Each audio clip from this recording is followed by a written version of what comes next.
An artist can die many times and reborn just like a phoenix. Most of the times it is the society which kills them, and there are times when they themselves try to kill the former. They take refuge in the shroud called reinvention or break. The conformation never mattered, and thereby they became the society too.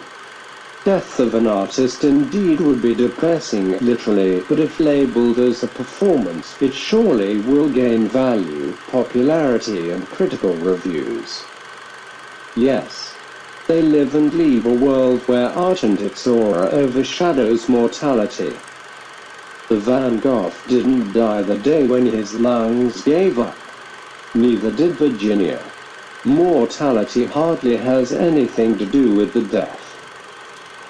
For the ones whose work can speak and breathe in archives and museums, they do not care if the bodies cease to exist.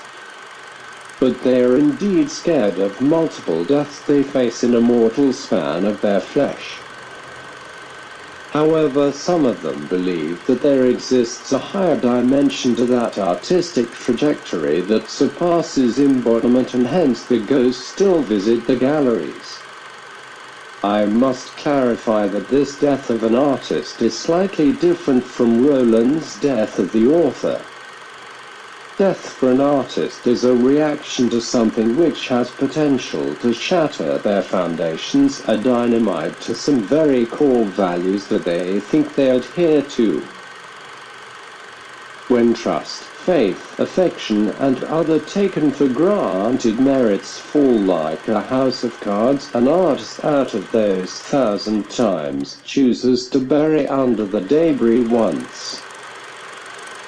At times circumstances do bring them closer to an almost physically non-existent situation, state, longing, desires for many, but something keeps them afloat. Probably art. When this artsy end is near, there is hardly anyone or anything which can stop the clock. It becomes an excuse for the artist to access, exercise, express, or rather exploit the ultimate form of freedom. A decision just like a splash of pollen can only be validated by a world which could serve with an equivalent alternative.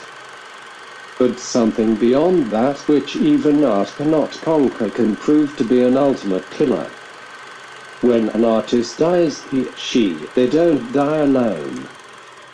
A son, a sister, a lover, a friend, an enemy, a student, a teacher, and a stranger dies with them. An artist can die at once, in a single go, or in turns, installments. Sometimes when they die, they chop their hair off. On other occasions they set canvases or even studios on fire. Giving loaded guns to viewers or putting a head in the oven can happen once in a blue moon. However, they live in libraries, museums, labs, archives, trash bins, files, walls, screens, even when the biological body has given up while transforming into body of work.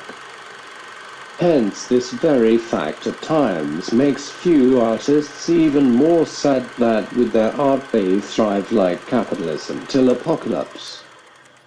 Maybe the whole point of artistic existence is to question mortality, leaving something behind even if they don't want to. Every time they die, something leaves and something stays.